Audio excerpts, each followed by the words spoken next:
அன்புடன் கொண்ட தமிழ் பேசும் உறவுகளே, இஸ்லாம் தமிழர் சமயம் அப்படிங்கிற தொடரில் நம்ம தொடர்ந்து உரையாடிட்டு வரோம். கடந்த வீடியோவில் காபா மற்றும் இஸ்மாயில் அலைஹிஸ்ஸலாம் இந்த இரண்டு வார்த்தையுடைய மூலச்சொல்லும் தமிழ் தான் அப்படிங்கிறத பார்த்தோம். இன்னைக்கு நம்ம பார்க்க இருக்கிறது நடுகள் வழிபாட்டு முறை. இந்த நடுகள் வழிபாட்டு முறைக்கும் இஸ்லாத்துக்கும் ஏதாவது தொடர்பு இருக்கா? இந்த நடுகள் வழிபாடு அப்படிங்கிறது அது வழிபாடு தானா இல்லை வேற ஏதாவது தானா அப்படிங்கிறது தான் நம்ம விளக்கமாக இந்த வீடியோவில் பார்க்க இருக்கோம். இறைத்தூதர் இப்ராஹிம் அலைஹிஸ்ஸலாம் அவங்க கருங்கல், அதாவது ஹஜ்ருல் அஸ்வத் அப்படிங்கிற கருங்கல்ல அந்த காபாவுடைய மூலையில நிறுவனாங்க அல்லது வச்சாங்க.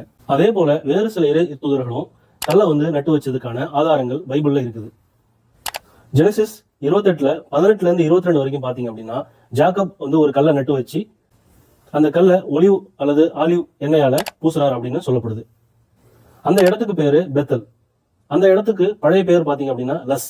இந்த லஸ் அப்படிங்கிறது நம்ம சென்னையில உள்ள லஸ் கார்னர் அப்படிங்கிற வார்த்தைக்கும் ஒரு சின்ன தொடர்பு இருக்கு. லஸ் கார்னருக்கு எப்படி பேர் வந்துச்சுன்னா, அந்த லஸ் அப்படிங்கிற வார்த்தை நோசா சென்ஹோரா டா லஸ் அப்படிங்கிற வார்த்தையிலிருந்து வந்ததுதான், அல்லது அந்த வார்த்தையில உள்ள லஸ் மட்டும் எடுத்துதான் லஸ் கார்னர் அப்படின்னு வச்சுக்கிட்டாங்க.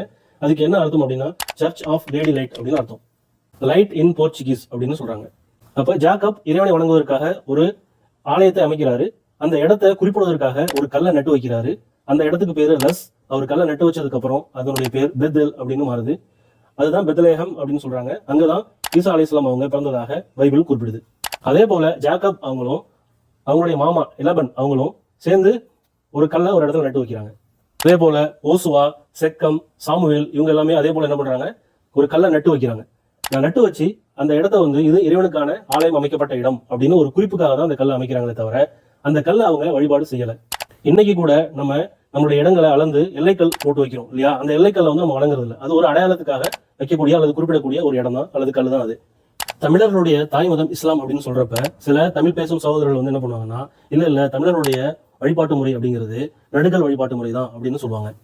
அதுக்கு காரணம் இந்த இறைத்தூதர்கள் எல்லாமே இறைவனுக்காக கட்டப்படக்கூடிய ஆலயத்தை இந்த இடத்துல தான் கட்ட போறோம் அப்படிங்கிறதுக்காக குறிப்பதற்காக நடப்பட்ட கல்லை தான் இன்னைக்கு தமிழ் சகோதரர்கள் சிலர் இறைவனாக அதை நினைச்சு அல்லது நடுகள் வழிபாடு செஞ்சாங்க அப்படின்னு தவறான புரிதலோட இன்னைக்கு இஸ்லாம் இல்ல தமிழருடைய தாய்மதம் நடுகள் வழிபாட்டு முறை தான் அப்படின்னு சொல்லிட்டு இருக்காங்க.